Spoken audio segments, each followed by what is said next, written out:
अरविंद केजरीवाल की गिरफ्तारी लीगल थी। इसका मतलब शराब घोटाले में अरविंद केजरीवाल की संलिप्तता, अरविंद केजरीवाल की भूमिका 100% है और बेल मिलना कोई अपवाद नहीं है। बड़े से बड़े अपराधी लालू यादव रहे हों, मधु कोड़ा रहे हों, जिन्होंने घोटाले किए, ये लालू यादव चारा घोटाले में बेल मिली, बाद में कन्विक्ट हुए, जेल गए। अरविंद केजरीवाल को भी बेल मिली है और मुझे उम्मीद है जो आज टिप्पणी माननीय कोर्ट ने की है कि गिरफ्तारी लीगल थी, इसका मतलब साक्ष्य है, जांच एजेंसी के पास सबूत है जो कोर्ट के सामने रखे गए, इसलिए कोर्ट ने कहा कि गिरफ्तारी लीगल थी। बेल मिलना है, कोर्ट का प्रोसीजर है, हमें उसमें कोई हैरानी नहीं है। दिल्ली के मुख्यमंत्री अरविंद केजरीवाल को आज यानी 13 सितंबर को सुप्रीम कोर्ट ने जमानत दे दी। सुप्रीम कोर्ट ने ये जमानत दिल्ली सरकार की आबकारी नीति से जुड़ी सीबीआई की एफआईआर में दी है।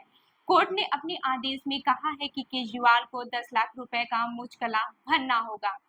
इस मामले की सुनवाई जस्टिस सूर्यकांत और उज्जवल भुयन की बेंच ने की थी और 5 सितंबर को फैसला सुरक्षित रख लिया था।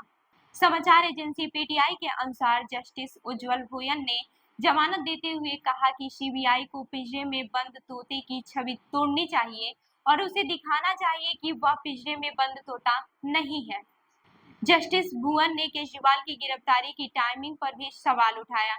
उन्होंने कहा कि जब ईडी के मामले में जमानत मिल गई थी तभी सीबीआई ने दोबारा गिरफ्तार कर लिया। दरअसल केजरीवाल ने सुप्रीम कोर्ट में 2 याचिकाएं दायर की थी। इसमें एक याचिका जमानत न दिए जाने के खिलाफ थी, दूसरी याचिका इस केस में सीबीआई की गिरफ्तारी के खिलाफ दायर की गई थी। मार्च 2024 में केजरीवाल को ईडी की टीम ने गिरफ्तार किया था। 12 जुलाई को ईडी के मामले में केजरीवाल को सुप्रीम कोर्ट से जमानत मिल गई थी, मगर जमानत मिलते ही जून महीने में सीबीआई ने केजरीवाल को गिरफ्तार कर लिया था। इस कारण तब केजरीवाल जेल से बाहर नहीं आ सके थे। आपको बताते चले कि अरविंद केजरीवाल की पत्नी सुनीता केजरीवाल ने जमानत मिलने पर कहा, आम आदमी पार्टी परिवार को बधाई, दुआ है कि पार्टी के दूसरे नेता भी जल्द ही रिहा हो। दिल्ली सरकार में मंत्री अतिशी ने केजरीवाल को जमानत मिलने पर कहा, सत्यमेव जयते, सत्य परेशान हो सकता है, पराजित नहीं। वहीं दिल्ली बीजेपी के नेता वीरेंद्र सचदेवा ने क्या कुछ कहा, सुनिए। आम आदमी पार्टी के जमानती क्लब में आज अरविंद केजरीवाल भी शामिल हो गए। माननीय सुप्रीम कोर्ट ने एक बेहद गंभीर टिप्पणी आज की है जमानत देते हुए कि अरविंद केजरीवाल की गिरफ्तारी लीगल थी। इसका मतलब शराब घोटाले में अरविंद केजरीवाल की संलिप्तता, अरविंद केजरीवाल की भूमिका 100% है और बेल मिलना कोई अपवाद नहीं है। बड़े से बड़े अपराधी लालू यादव रहे हों, मधु कोड़ा रहे हों, जिन्होंने घोटाले किए, ये लालू यादव चारा घोटाले में बेल मिली, बाद में कन्विक्ट हुए, जेल गए। अरविंद केजरीवाल को भी बेल मिली है और मुझे उम्मीद है कि जो आज टिप्पणी माननीय कोर्ट ने की है कि गिरफ्तारी लीगल थी, इसका मतलब साक्ष्य है, जांच एजेंसी के पास सबूत है जो कोर्ट के सामने रखे गए, इसलिए कोर्ट ने कहा कि गिरफ्तारी लीगल थी। बेल मिलना है, कोर्ट का प्रोसीजर है, हमें उसमें कोई हैरानी नहीं है।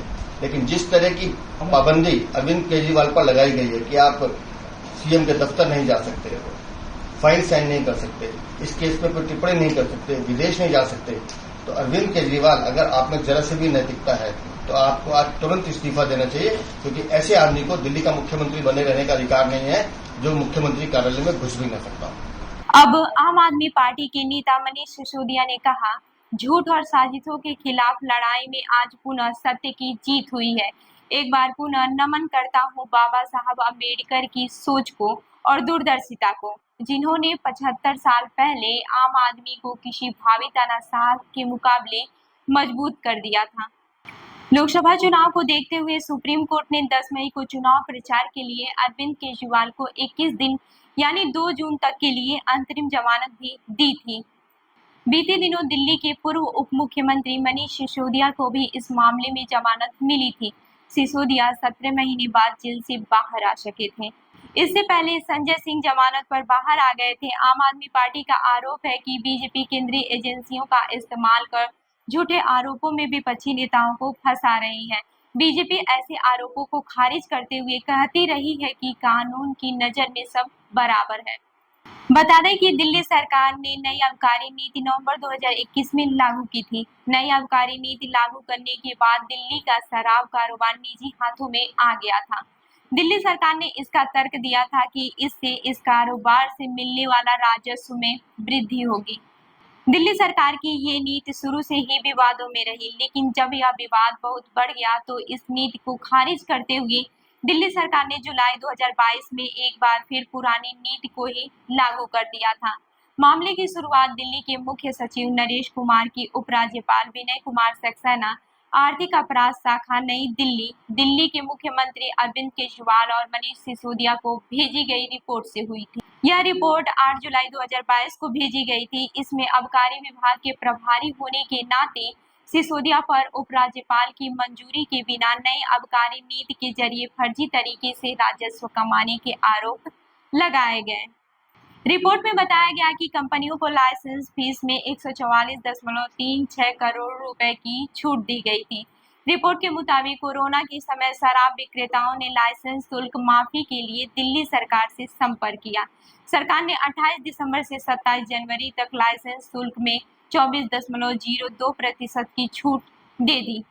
रिपोर्ट के मुताबिक इससे लाइसेंस धारी को अनुचित लाभ पहुंचा, जबकि सरकारी खजाने को लगभग 144.36 करोड़ रुपए का नुकसान हुआ। जबकि अधिकारियों के मुताबिक लागू हो चुकी नीति में किसी भी बदलाव से पूर्व आबकारी विभाग को पहले कैबिनेट और फिर उपराज्यपाल के पास अनुमति के लिए भेजना होता है। कैबिनेट और उपराज्यपाल की अनुमति के बिना किया गया कोई भी बदलाव गैर कानूनी कहलाएगा। रिपोर्ट सीबीआई को भेजी गई, जिसके आधार पर बीते साल मनीष सिसोदिया को गिरफ्तार किया गया था। वैसे तो अरविंद केजरीवाल की रिहाई पर बहुत सारे नेताओं के बयान आ रहे हैं, लेकिन इस पर आपका क्या कहना है हमें कमेंट करके जरूर बताएं। मैं हूं रूबी आपके साथ और आप देख रहे हैं जन दर्पण न्यूज। धन्यवाद।